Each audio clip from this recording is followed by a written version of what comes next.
Locals believe it's hard to understand how Jay Slater's body went so far into a Tenerife ravine. 4 weeks after Jay vanished while on vacation with friends in Tenerife, searchers on Monday found remains yards from his last known location. After the 19-year-old went to a rave with friends 29 days ago, his family and friends paid their respects, which sparked a massive search for the Lancashire kid.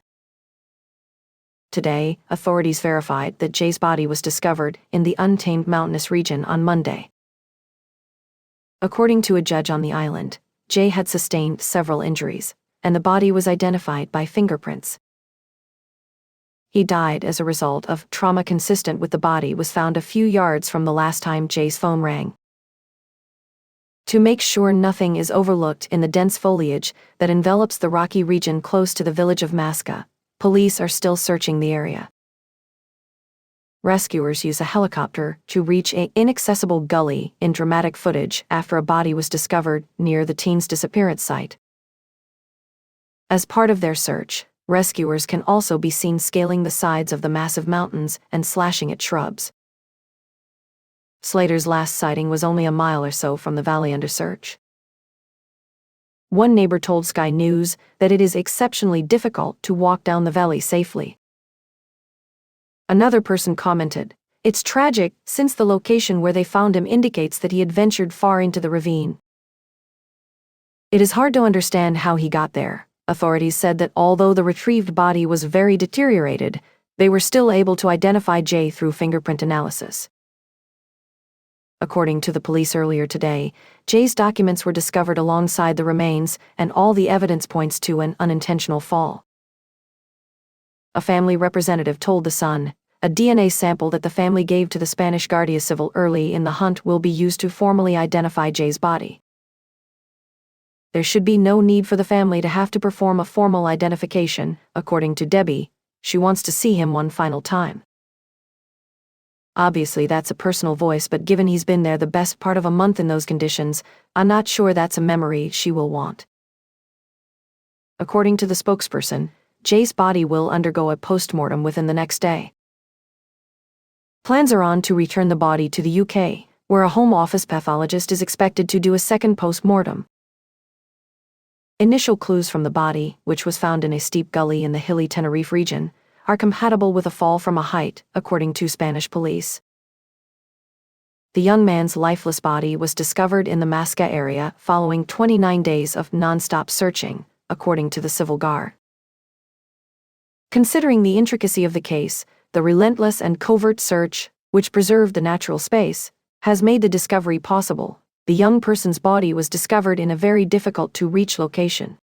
The autopsy's findings are still pending confirmation that the incident was an accident. The extensive multi-unit effort had been halted, but we continued to search for Jay as we always did. While on duty, the mountain rescue team kept searching for the missing man. We've always said the terrain is very difficult, and the search was complicated. Tenerife police officers kept searching in secret, even after the official search was terminated on June 29.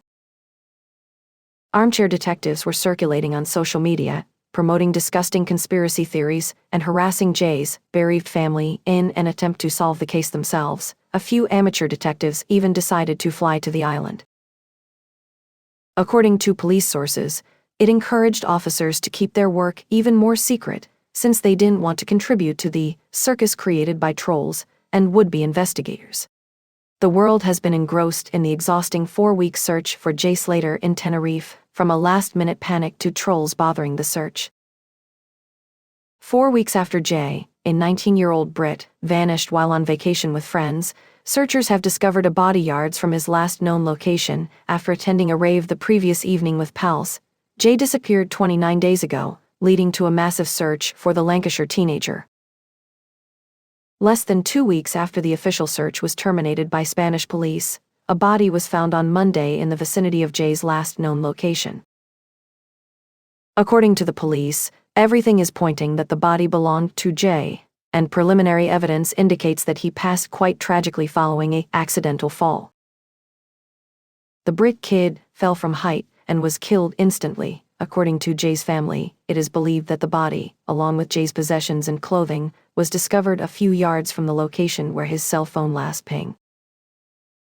In dramatic video, rescuers were seen utilizing a helicopter to retrieve the body from an inaccessible gully. According to reports, Jay's mother, Debbie Duncan, 55, is totally devastated and is demanding explanations for how police search teams failed to find the body.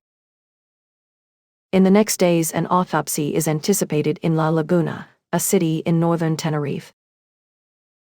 At the Papagayo nightclub in the Playa de la Americas resort in Tenerife, Jay and his friends, including 18-year-old Lucy Me Law and 19-year-old Brad Hargreaves, celebrate the last day of the NRG Music Festival on Sunday, June 16. On Monday, June 17, between 3 and 6 a.m. EST, Jay departs with two men, one of whom is Ayub Qasim, a convicted heroin dealer, and goes to an Airbnb in the isolated mountain village of Masca that costs Ps 40 per night. 7.30. Jay posts a picture of himself standing outside the holiday rentals entryway on his Snapchat account. 8.50 a.m. Alarmed when Jay contacts his 18-year-old friend Lucy Me Law, he claims to be lost in the middle of nowhere, with only 1% of his phone left and no water.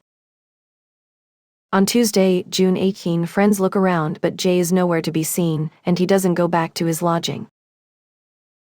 Mountain rescue crews and local law enforcement begin searching for Jay. Debbie Duncan, his 55-year-old mother, takes a plane to Tenerife. Spanish police use dogs, drones, and a helicopter on Wednesday, June 19, but they are unable to locate Jay. A suspected sighting prompts the search to shift to Los Cristianos, but it is ruled out, so they head back to rural Destino. Volunteers, firefighters, mountain rescue, and Guardia Civil are still searching the national park on Thursday, June 20. The Spanish police turned down Lancashire Police's offer of assistance on Friday, June 21. Search crews are still searching the national park on Saturday, June 22. Debbie says, "We just need you home." Police investigate sheds near the base of a ravine where his phone last pings on Sunday, June 23. As additional friends travel to Tenerife, and TV investigator Mark Williams Thomas joins the hunt, Jay's mother makes a sad plea for her son to return home on Tuesday, June 25.